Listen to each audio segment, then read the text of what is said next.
Football বিশ্বকাপের final মানেই কোটি দর্শকের চোখ মাঠে। তবে এবার শুধু ফুটবল নয়, সঙ্গীতের এক মহাযজ্ঞ অপেক্ষা করছে দর্শকদের জন্য। ফাইনালের হাফ টাইম শোতে এক মঞ্চে দেখা যেতে পারে বিশ্বের কয়েকজন জনপ্রিয় সঙ্গীত শিল্পীকে। আর এই খবর নিজেই নিশ্চিত করেছেন কলম্বিয়ান পপ তারকা শাকিরা। সম্প্রতি এক সাক্ষাৎকারে শাকিরা জানান, আগামী 19 জুলাই নিউ জার্সির মেটলাইফ স্টেডিয়ামে অনুষ্ঠিতব্য ফিফা বিশ্বকাপের ফাইনালে তিনি পারফর্ম করবেন। তার সঙ্গে থাকবেন pop icon Madonna, Justin Bieber, দক্ষিণ কোরিয়ার জনপ্রিয় ব্যান্ড বিটিএস এবং ব্রিটিশ ব্যান্ড কোল্ডপ্লে। শাকিরার ভাষায় এটি হবে একটি ঐতিহাসিক হাফ টাইম শো। তিনি বলেন, বিশ্বকাপের উদ্বোধনী অনুষ্ঠানেও পারফর্ম করেছিলেন, তাই এবার ফাইনালের আয়োজনকে আরো আলাদা ও স্মরণীয় করে তুলতে চান।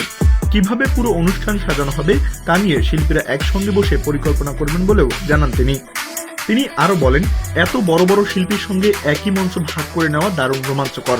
দর্শকদের মতো তিনিও এই আয়োজন নিয়ে সমানভাবে কৌতূহলী। ফিফা ও গ্লোবাল সিটিজেন জানিয়েছে, প্রায় 11 মিনিটের এই বিশেষ হাফ টাইম শো পরিচালনা করবেন কোল্ডপ্লের প্রধান গায়ক ক্রিস মার্টিন।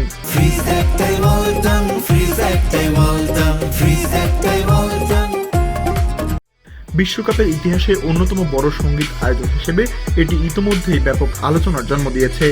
ফুটবলের রোমাঞ্চের পাশাপাশি এবার সঙ্গীত প্রেমীরাও অপেক্ষায় থাকবেন এই জমকালো পরিবেশনার।